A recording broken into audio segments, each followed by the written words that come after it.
But what I'm really here for is to announce what I think is going to be an exciting project that goes along with everything that we've attempted to do over the last 3 years, as we have attempted to energize our downtown, to create a place where the best and the brightest want to be able to keep our young kids here in this community.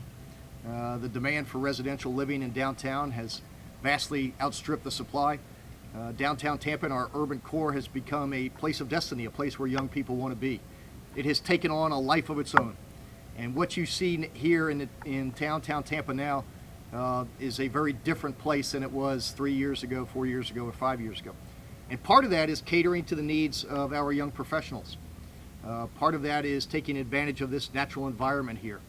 Part of it is creating an environment where bars and restaurants want to be. Part of it is programming parks like Curtis Hixon, or what soon will be Eulalie Springs up on the north end, or Cotanchobee Park on the south end, to activate them so that every weekend, preferably every night, there is something going on here in downtown Tampa.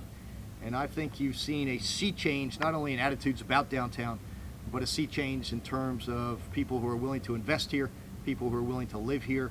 It is an exciting time for our downtown community. And so about 9 months ago, we asked the community to come and participate in a project that we think will be very valuable for our urban core. And we asked our wireless providers to consider joining us in providing free Wi-Fi to some of the major urban parks in the downtown core. We put out an RFP for that to happen, and when I say free Wi-Fi, I mean for a period of time that there would be Wi-Fi available to them as they sit in Curtis Hixon Park here, or if they sit in Cotanchobee, or if they sit at Eulalie Springs or Riverfront Park across the way, that they would be able to access the Wi-Fi free of charge. Because we know that these millennials could be just as easily writing code here in Curtis Hixon Park as they could be in Mumbai. And so for us to be competitive, for us to be a place that they want to be a part of, we had to create an environment that would work for them, given their lifestyles and how they choose to live. And so Bright House stepped up to the plate after we put an RFP out on the street. It was a competitive RFP. Bright House won the ability to do this. What will occur as a result of Bright House's willingness to work with us is the following. The entire length of the Tampa Riverwalk, including the soon-to-be completed segment right here, which will be done by the end of the year, the last segment in the development of the Riverwalk, so it will now be connected from the History Center all the way around to the Straz. So the entire length of the Riverwalk, as well as Cotanchobee Park, Curtis Hixon Park, Waterworks Park, all will have free Wi-Fi for 2 hours, as well as Julian B Lane when we get done with the construction of Julian B Lane, which could be anywhere from 18 months to 2 years, hopefully.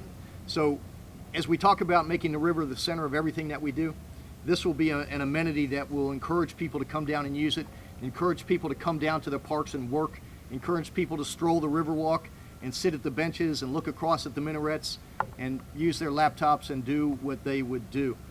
The Wi-Fi will be available for free up to 2 hours a day or 1 gigabyte per month. It will be advertisement-free. There will be no pop-ups on it. And there have been other cities around the country that have done this, and it has been very, very successful. New York has done it. San Francisco has done it in public parks. The state of California has also made Wi-Fi available in select state parks. This is all part of an effort for us to make this city more user-friendly, to make it more competitive, to make it a place where the millennials and the best and the brightest from around the country want to be. I'm going to introduce the fellow at Bright House that helped make this happen. This has been a long negotiation process. They have been great partners for us on any number of fronts. We are happy to once again partner with Bright House on this Wi-Fi rollout. And I'm going to introduce Craig Cowden of Bright House Networks. Craig. Thank you, Mayor Buckhorn. I promised to keep my comments brief given the heat out here today. We really are excited. Bright House is really excited to be partnering with the mayor and the city of Tampa to make this announcement today. What we are announcing is a free service, as the mayor indicated, for the entire riverfront area, free Wi-Fi capability for all customers, for all visitors, whether you're a Bright House customer or a non-Bright House customer. It is a free service for the entire riverfront area. That's what we're announcing. This will coincide or complement the last 4 years of aggressive Wi-Fi build-out that Bright House has done across the entire Central Florida region of our footprint. We have built out 30,000 access points that our Bright House internet customers use today for free. By the way, we've also created partnerships with other cable companies across the country so that we can offer 250,000 access points worth of coverage around the country. So if you're a Bright House customer, that's a free service and tremendous value. It takes your internet service and makes it mobile. And we recognize that we're in a mobile society today where people want to work and live and play in the communities that they live in. They don't want to be restricted to the household. And that's why this is an important announcement for us to make and an important and strategic relationship with the City of Tampa. It's been a great partnership. We look forward to it continuing. And again, I'm very happy to be making this announcement to the Mayor today. Thank you. All right. We'll take any questions that anybody has.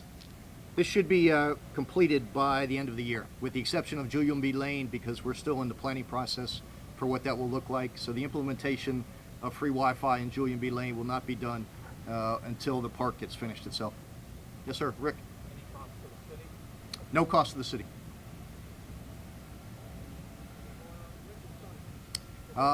They will start construction as soon as possible, as soon as they get through the permitting process, which you all know has been vastly expedited. We realize that time is money, and we want to get people through the permitting process quicker rather than later. So as soon as Bright House can pull the appropriate permits and get staffed up and ready to go, that we'll be ready to go as well. I'm sorry. Yeah. Well, I think it's part of a whole package of things that we've done over the last couple of years to encourage folks to live in downtown, to work in downtown, to play in downtown, ranging from the completion of the Riverwalk to the establishment of Ukulele Springs and the Waterworks Park to the Aloft Hotel that will be done this spring, to the plans that are 90% completed for the extension of the Riverwalk moving north from the Straz all the way up to the Tampa Heights area. Downtown has become a destination. There is an excitement about downtown. Downtown is driving the local economy, and all of these types of things that we can do to encourage that help facilitate the growth of our urban core and make us more attractive to the very intellectual capital that we are trying to compete for all over the globe. We want this to be a place that people to choose to live.